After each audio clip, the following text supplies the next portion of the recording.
Okay, we're going to go on to Unit 4 now. And Unit 4 covers a couple of different topics. Acids and bases are major topics in Unit 4. Uses of acids and bases and neutralization reactions. And then we talk about oxidation and reduction and all the applications that oxidation and reduction reactions have. So to get started, we're going to talk about acids and bases using the Arrhenius definition. So an acid causes litmus paper to turn red.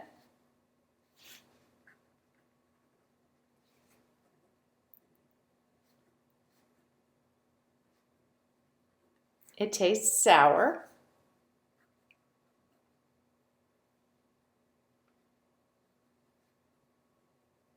So think of something like lemon juice or even soda pop is acidic. See, it dissolves metals and it produces bubbles of hydrogen gas. And then it neutralizes bases. Bases, on the other hand, cause litmus paper to turn blue.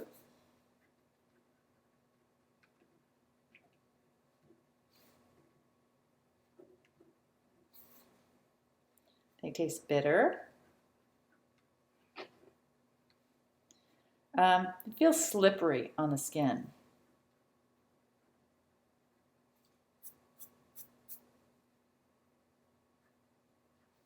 Think of soapy.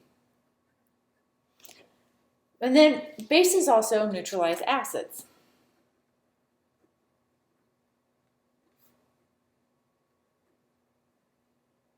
Okay, so Arrhenius acids contain H+. Arrhenius acids dissolve in water to give H+ ions. Remember, the word ion means any charged species. So if you look at these acids that adhere to the Arrhenius definition, HNO3, when it's put in water, produces H+ in NO3-. H2SO4, sulfuric acid. HNO3, by the way, is nitric acid. Not that you need to know these, but it can be helpful. You've probably heard them in some application of life. So sulfuric acid produces H+ plus SO4 2-. And in order for this equation to be balanced, it produces twice as many hydrogen ions. And then HCl is hydrochloric acid. It's also an Arrhenius acid. It produces H+ and Cl-. Now, Arrhenius bases, on the other hand, contain OH-, hydroxide ion. And by the way, you can hear H+ referred to as a proton or hydronium ion. High OH- is hydroxide ion.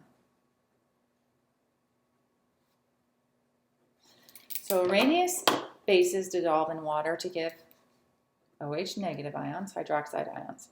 So if you look at these examples of Arrhenius bases, sodium hydroxide produces Na+ when you put it in water, and all of these should have water. Gives you OH-. Potassium hydroxide, this would be like drain cleaner, lye. When you put it in water, it produces K+ and OH-. Now, these bases can be very dangerous if they come in contact with your skin. If you remember seeing Fight Club, possibility of getting, he was making soap, and so he was using lye. He definitely get burned very easily. When I was an undergraduate, I always heard this story because I was a teaching assistant as an undergraduate, and one of the stories that I heard from other TAs was that there was a student who was working in the general chemistry lab, and they were weighing out KOH pellets. And potassium hydroxide, it's kind of a funny substance. When it is exposed to the air, it kind of melts. It looks like it's melting. It kind of absorbs water. It's very strange. So it almost looks like a little pellet of ice that's melting. So at any rate, these students were supposed to weigh out a certain amount of potassium hydroxide, and they're supposed to carry out an experiment with this.